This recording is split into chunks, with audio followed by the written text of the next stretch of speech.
Happy Women's History Month! Every March, the world celebrates strong women, but we often only see the finished product, the statue or the headline. We rarely see the everyday moments or the unassuming audacity that actually built those legacies. I'm Lorel Wilhelm-Volpi. In my book, Important Catholic Women of the 20th Century, I profiled 16 extraordinary women who used their faith as a blueprint to reshape a century torn apart by world wars, economic collapse, and social upheaval. The 2026 theme for Women's History Month is Leading the Change. Today, I'm going to take you inside the stories of three women who did just that. They were master relational architects. They didn't just survive the 20th century, they sanctified it. We're going to look at a radical journalist, a political trailblazer, and a witness for civil rights.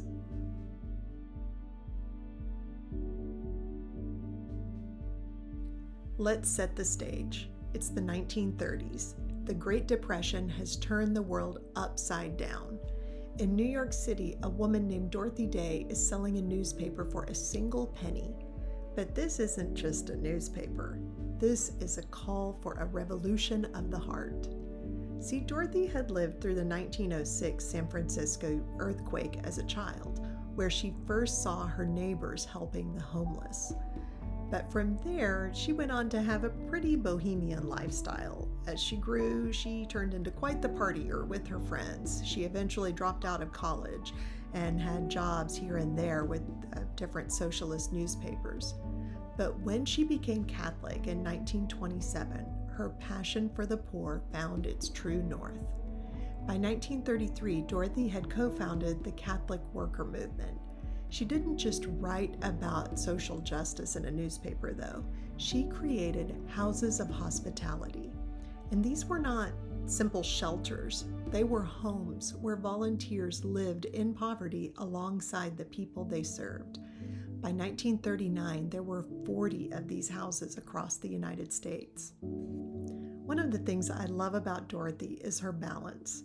She was a single mother to her daughter Tamar, and for a period of time she actually stepped away from her activism for several months when she realized that her work was straining their relationship. She recognized that there were others who could run this organization, but only she could be Tamar's mother.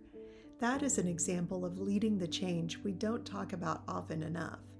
Knowing when the most important architecture you're actually building is within your four walls. Now let's travel to Hungary. Imagine a time when women were just beginning to gain the right to vote. That was around the time in 1920 when Margit Slachta became the first female member of the Hungarian parliament. But Margit wasn't only a politician, she was also a nun. In fact, in 1923, she founded a completely new order, the Sisters of Social Service. They were called the Gray Nuns because they wore simple gray suits instead of traditional habits, and their goal was to be a transformative presence in society as they served those in need. So when the Nazis began passing anti-Jewish laws later in 1938, Margit used her political platform and her newspaper, The Voice of the Spirit, to decry those laws as morally bankrupt. When the government tried to shut her down, she took the paper underground. During the Nazi occupation of Budapest in 1944, Margit and her sisters hid about 1,000 Jewish people. She used her personal network from her political sphere to save others from deportation. It's estimated that her order saved over 2,000 lives. Margit shows us that political savvy and deep prayer are necessary partners. She proved that leading the change sometimes means being the most unassuming person in the room, but with the most audacious convictions.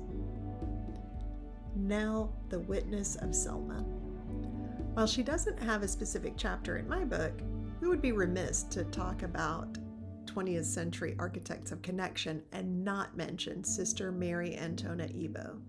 In 1965, the world saw something they did not expect on the front lines of the Civil Rights March in Selma, Alabama. Standing there in a black habit and veil was Sister Antona Ebo, a Franciscan Sister of Mary. She was the first black nun to march in Selma. When reporters asked why she was there, she didn't give a long speech. She simply said, "I'm here because I'm a Negro, a nun, a Catholic, and because I want to bear witness." This perfectly mirrors the ministry of joy I write about with Sister Thea Bowman in Chapter 6. Both of these women had to architect a space for themselves in a world that wasn't always welcoming. They used their physical presence to bridge the gap between faith and justice. Sister Antona's presence in Selma was a blueprint for the universal call to holiness that Vatican II would later emphasize, that we all belong at the table of the Lord. What do these three women have in common? They understood that Christian discipleship is forged in the crucible of circumstance, often unseen. It's those everyday moments that are on our path to holiness. Whether it was Dorothy Day's pot of soup, Margit Slachta's underground printing press, or Sister Antona's place in the protest line, they were all ordinary people doing ordinary things, but with extraordinary faith. If you're a mother feeling overwhelmed by the everyday drudgery, or a professional trying to lead change in a difficult culture, these women are your mentors. Their stories in my book aren't just history, they're a guidebook for us today. So I want to hear from you. Which of these architects inspires you to be more audacious in your own life? Is there somebody we didn't mention but we should? Drop a comment below.